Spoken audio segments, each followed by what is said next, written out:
ನಮಸ್ತೆ. ಇಂದಿನ ಲಲಿತಾ ಸಹಸ್ರನಾಮ ಸ್ತೋತ್ರದ ವಿಡಿಯೋದಲ್ಲಿ ಶ್ರೀ ಲಲಿತಾ ಸಹಸ್ರನಾಮ ಸ್ತೋತ್ರವನ್ನು ರಚಿಸಿದ ವಶಿನ್ಯಾದಿ ವಾಗ್ದೇವತೆಗಳ ಬಗ್ಗೆ ಕೆಲವು ವಿವರಗಳನ್ನು ನೋಡೋಣ. ಇಲ್ಲಿ ಹೆಸರೇ ಸೂಚಿಸುವಂತೆ ವಶಿನ್ಯಾದಿ, ವಶಿನಿ ಇತ್ಯಾದಿ 8 ದೇವತೆಗಳಿದ್ದಾರೆ.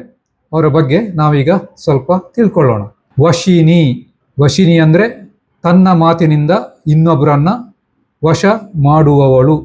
ಅಂದರೆ ಯಾವಾಗ ಆಕೆ ಸಾಧಕನ ಮಾತಿನಲ್ಲಿ ಪ್ರವಿಷ್ಟಳಾಗುತ್ತಾಳೋ ಆಗ ಆ ಸಾಧಕ ಇನ್ನೊಬ್ಬರನ್ನ ತಾನು ಹೇಳಿದಾಗೆ ಕೇಳಿಸುತ್ತಾನೆ ಅಥವಾ ಕೇಳಿಸುತ್ತಾಳೆ.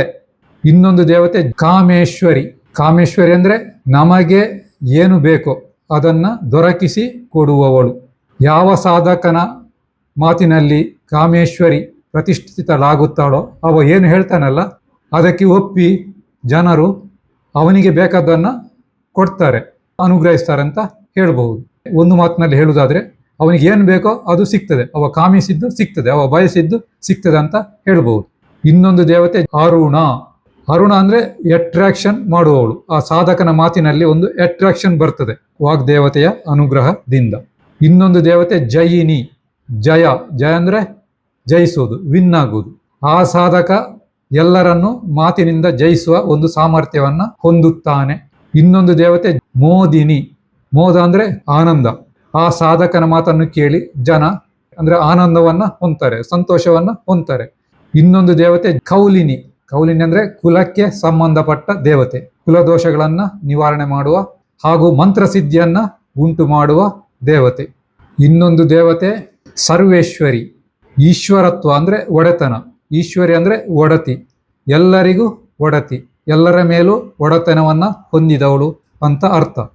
ಯಾವಾಗ ಸರ್ವೇಶ್ವರಿ ದೇವಿಯು ಸಾಧಕನ ವಾಕ್ನಲ್ಲಿ ಪ್ರತಿಷ್ಠಿತಳಾಗ್ತಾಳೋ ಆಗ ಅವನ ಮಾತಿಗೆ ಅಥವಾ ಅವಳ ಮಾತಿಗೆ ಒಂದು ಒಡೆತನ ಇರ್ತದೆ. ಜನರನ್ನ ತಮ್ಮ ಕೆಳಗೆ, ತಮ್ಮ ಅಧೀನದಲ್ಲಿ ಇಟ್ಟುಕೊಳ್ಳುವ ಒಂದು ಸಾಮರ್ಥ್ಯ ಬರ್ತದೆ. ಇದಕ್ಕೆ ಸರ್ವೇಶ್ವರಿ ದೇವಿಯ ಅನುಗ್ರಹ ಅಂತ ಕರೀತಾರೆ.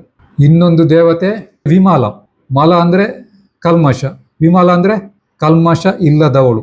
ಯಾವ ಸಾಧಕನಲ್ಲಿ ಈ ದೇವಿಯ ಅನುಗ್ರಹ ಉಂಟಾಗ್ತದೋ ಆಗ ಅವನ ವಾಕ್ ಶುದ್ಧವಾಗ್ತದೆ, ಮಾತುಗಳು ಸ್ವಚ್ಛ ಇರ್ತದೆ.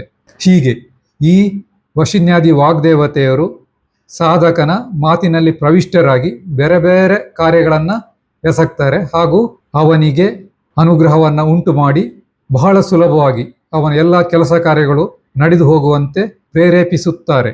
ಇಷ್ಟೇ ಅಲ್ಲ, ಈ ವಶಿನ್ಯಾದಿ ವಾಗ್ದೇವತೆಗಳಿಗೆ ಸಂಸ್ಕೃತದ ಅಕ್ಷರಗಳ ಮೇಲೆ ಕೂಡ ಒಡೆತನ ಇರುವುದು ಕಂಡುಬರುತ್ತದೆ. ಕೊನೆಯದಾಗಿ ಶ್ರೀಚಕ್ರದ 7ನೆಯ ಆವರಣದ ಹೆಸರು ಸರ್ವ ರೋಗಹರ ಚಕ್ರ ಅಂತ ಹೇಳಿ. ಈ ಸರ್ವ ರೋಗಹರ ಚಕ್ರದಲ್ಲಿಯೇ ಈ ವಶಿನ್ಯಾದಿ ವಾಗ್ದೇವತೆಗಳು ನೆಲೆ ನಿಂತದ್ದು. ಅಂದ್ರೆ ವಶಿನ್ಯಾದಿ ವಾಗ್ದೇವತೆಗಳಿಗೆ ಎಲ್ಲಾ ರೋಗಗಳನ್ನ ಗುಣ ಮಾಡುವ ಸಾಮರ್ಥ್ಯ ಇದೆ. ಅದು ರೋಗಗಳು ದೈಹಿಕವಾಗಿರ್ಬಹುದು, ಮಾನಸಿಕವಾಗಿರ್ಬಹುದು.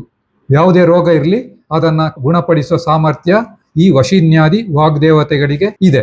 ಈ ವಶಿನ್ಯಾದಿ ವಾಗ್ದೇವತೆಗಳ ಅನುಗ್ರಹವನ್ನು ನಾವು ಪಡೆಯಬೇಕಾದ್ರೆ ಸಪರೇಟ್ ಅವರನ್ನ ಪೂಜೆ ಮಾಡುವ ಅಗತ್ಯ ಇಲ್ಲ. ನಾವು ಲಲಿತಾ ಸಹಸ್ರನಾಮವನ್ನ ಪಾಠ ಮಾಡಿದ್ರೆ ಸಾಕು, ಅವರ ಅನುಗ್ರಹ ನಮ್ಮ ಮೇಲೆ ತನ್ನಿಂದ ತಾನಾಗಿಯೇ ಉಂಟಾಗ್ತದೆ.